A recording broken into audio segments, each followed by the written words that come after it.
Al Jazeera Podcasts.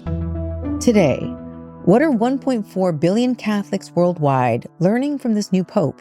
His message already is very appealing. Peace. Peace in the world. And we need that. We need peace in our world. We look back at the first week of Pope Leo XIV and what having a Pope from the United States means. I'm Natasha Del Toro, and this is The Take.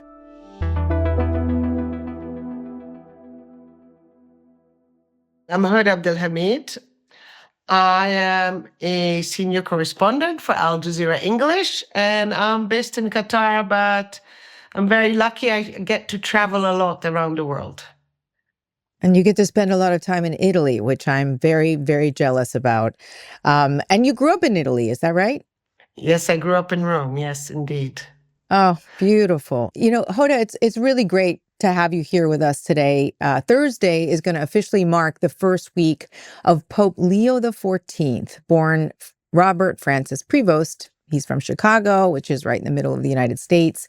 And there's many things about him that are really unique. But before we get into all of that, you know, you grew up in Italy and you've actually seen many different popes come and go in St. Peter's Square, covering some of them as a journalist. So from your up-close view, what stood out to you this first week? It was very surprising, first of all, that he was elected so quickly. It's quite an exciting time, and it happens every single time. Because I lived in Rome, the Pope is part of your daily life. He's every day in the news, or Vatican news is always around. You could be walking on the streets, and then the street is blocked. And what's happening? Oh, the Pope is passing by. Or you could be walking by a church. Oh, the Pope is giving a mass in there. So it's not as remote as for the rest of the world. He is part of your life, but every single time you get that same excitement. Time passes, but how cool that you got to, and even watching it on television is still exciting. You know, you get emotional, so I can only imagine what it's like to actually be there. And they say, Habemus Papus, right? Is that what they say? Habemus Papam. Habemus Papam. We have a Pope. And, you know, there are also the kind of the optics of how this particular Pope was presented to the world. Was there anything there that struck you? No, the way he was presented is the way every Pope gets presented. I think it's the way he presented himself that one looks at more. If you remember Pope Francis, when he appeared on that balcony, he was just all in white. He didn't have that sort of red little cape. Pope Francis was this out-of-the-box man who appeared. The first thing he said was buonasera, which good evening in Italian, which is someone everybody says, right? You don't expect that from a pope. And that's how he actually got everyone. That was the time. This pope appeared more in that traditional way, in the way you have always seen popes. There's a bit more pomp into it. There's a bit more pageantry, if I could use that word. La pace sia con tutti voi.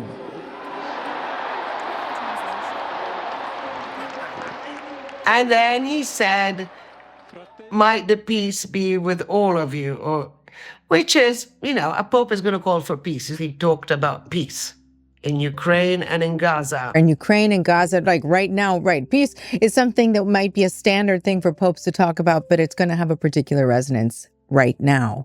And Hoda, remind us quickly, for people who may be less familiar, how powerful is the Pope today? You know, what can he actually do? I mean, the Pope he can be powerful. Think about it. John Paul II was a Polish Pope after his arrival. The fall of the wall of Berlin, the rise of Solidarność in Poland, like Wałęsa and all that movement that actually led also eventually to the fall of the Soviet Union. So a Pope can be very political. Historically, they had been power brokers in Europe. I think one has to look at Pope Leo also as a very well done political move from the Vatican. You have this American Pope. And he comes at a time where, there is the rise of the far right in Europe. There is the rise of the evangelical church in the US, and the evangelical church and the Catholic church do not see eye to eye. Let's speak specifically about who this pope is, right? You're saying that it's very strategic who they choose. Congratulations. All the best to you. So this pope is, here in the United States, the people have been talking about how he's a White Sox fan. He has a Midwestern accent. He has a penchant for posting on X. He has Creole roots. So people from New Orleans are very excited, was a former missionary in Peru. And even with voting, I mean, he's kind of been all over the map. He's voted for Republicans and Democrats in presidential primaries. Hoda, what are other things that we need to know about him? Here, people didn't look into all those details. First of all, there was the shock that he was an American, because there was this common understanding that the United States of America will never have a pope because of the status of the United States as a global superpower. And I asked many people, and they said they were first very surprised. But then when they looked into his profile, they thought he was the good choice. The priorities is that they wanted to know if he was going to get into that social, pastoral, missionary kind of profile that Pope Francis had. He seems to have as well. Obviously, his work back in Peru proves it. The name he has chosen, Leo XIV, because Leo XIII, which was a pope, I think over a century ago, but was a pope who came at the time of the Industrial Revolution. And he was speaking out about workers' rights at the time. One Italian lady I was speaking to actually lives just around the corner from the Vatican, so she knows everything. She's seen him having lunch on her street. She knows whose cardinal is friend with who, because it's all in her neighborhood happening. And she said that all of a sudden Donald Trump is not anymore the most influential American on the planet. And, it's now Pope Leo. And she said that she was happy to have that voice, because in her mind, he was a voice of reason. Mm-hmm. That's interesting, right? And I want you to talk about why the conclave decided to choose this pope. I mean, I know you've been covering the Vatican for a very long time, as you've said. Choosing the new pope, it's a complex process, and it takes the state of the world into account. So from what you know about the church and the conclave, why would the conclave have chosen this pope now? Through the 9 days leading to the conclave, they were pinpointing what were the qualities they were looking for, what were the major issues internationally for the Vatican, but also what were the issues for the Vatican itself domestically, because we tend to forget that the Pope is not just a spiritual leader. He's a head of state at the Vatican. He's an absolute monarch. And the Vatican has, they're not called ministries, but it has all these different departments. It has financial issues. It needs to be run effectively. Provost was here in Rome. He speaks very good Italian with a very, very slight accent. I mean, that is something that also surprised many people, how good his Italian was. He was in charge of recruiting or selecting all the bishops around the world, so he knows a lot of the people or the senior figures of the Vatican. He's a mathematician. That will help the Vatican, who is in a deficit. It has quite a large deficit. I think for 2024, it's around 80 million euros. So they need to have all of that together. It's not just a spiritual leader who appears on St. Peter's Square and gathers crowds. A man who has enough experience, because popes can make, and often do, leaders and politicians very uncomfortable. If you remember Pope Francis with the US Vice President J.D. Vance, that can happen again and again. In one of his last meetings, right, with J.D. Vance. A day before he passed. Incredible, yeah. So they're taking all of these things into account, right? And when in their decision in selecting in this new pope, and as you said, the fact that he's from the United States, a man who has enough experience, because popes can make and often do leaders and politicians very uncomfortable. It is quite significant in the sense that it happened now. He was not the favorite choice of the US-based cardinals. They were backing Peter Erdo, who is the Cardinal of Budapest, who is very conservative, very close to President Viktor Orban over there, and that's who they wanted. But he was definitely backed by the Latin American cardinals at the beginning, at that first vote. That's the opening night, if I may call it like that, of the conclave. The first vote next morning, it became apparent that Cardinal Prevost was the leader in all of that. More with Hoda after the break. Hoda, let's talk about what this pope will do, right? I know this new pope has already called for aid to Gaza and to for a ceasefire there. I am deeply saddened by what is happening in the Gaza Strip. Let there be a ceasefire immediately. And like you referred to, he chose his name to follow Pope Leo XIII, who championed workers' rights. He's also hinted at continuing Pope Francis's style reforms.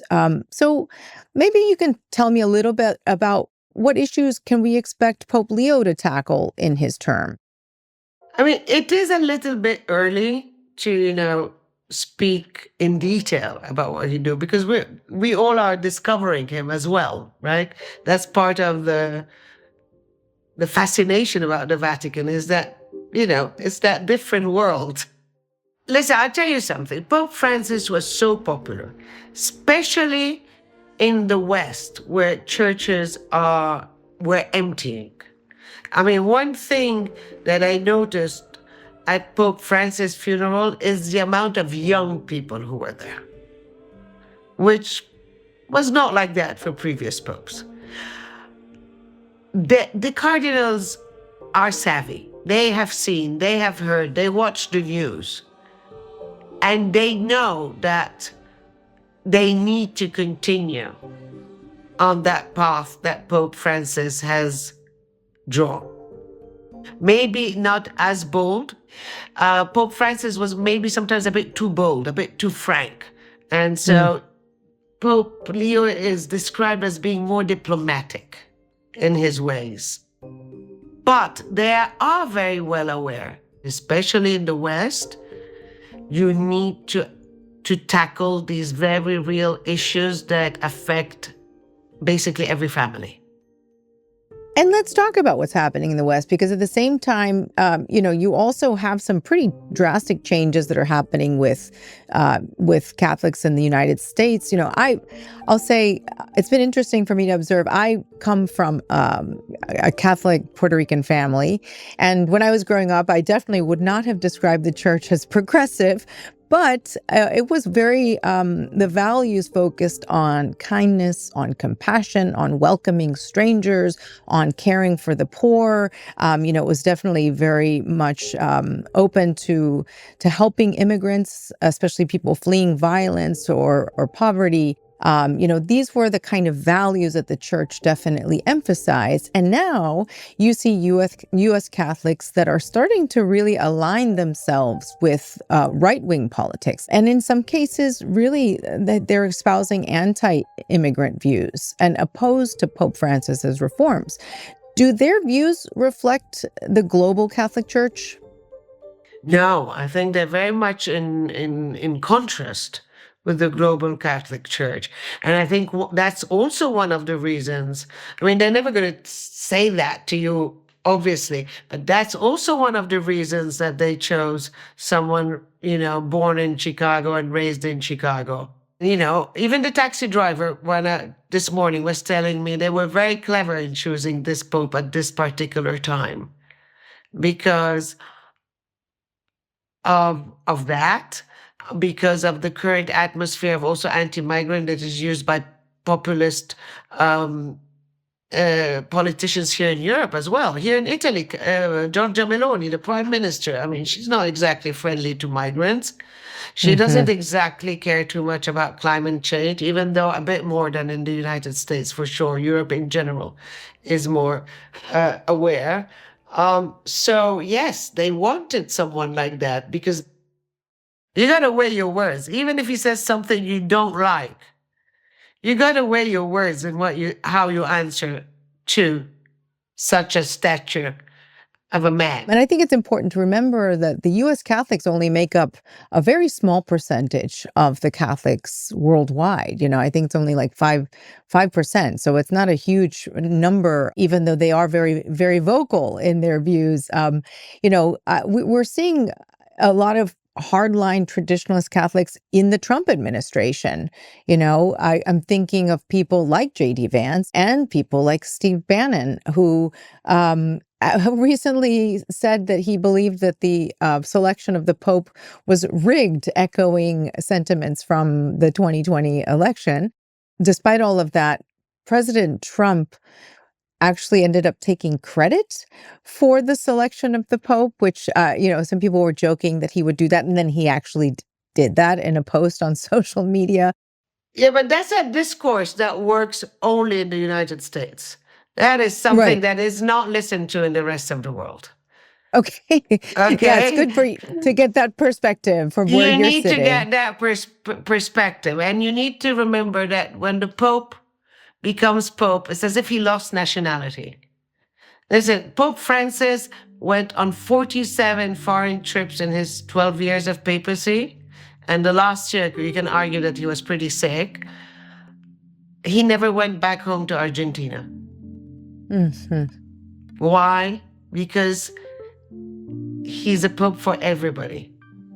Right. It's not by citizen he of would the have world. loved to go back. He would have loved to go back. And so that is something that in the US they will have to learn, because I read some comments on social media.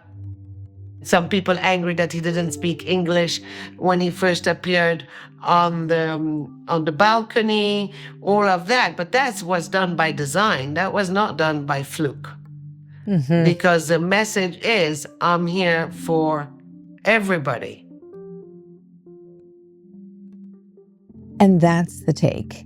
If you're short on time but still want to catch the highlights, check out our YouTube Shorts.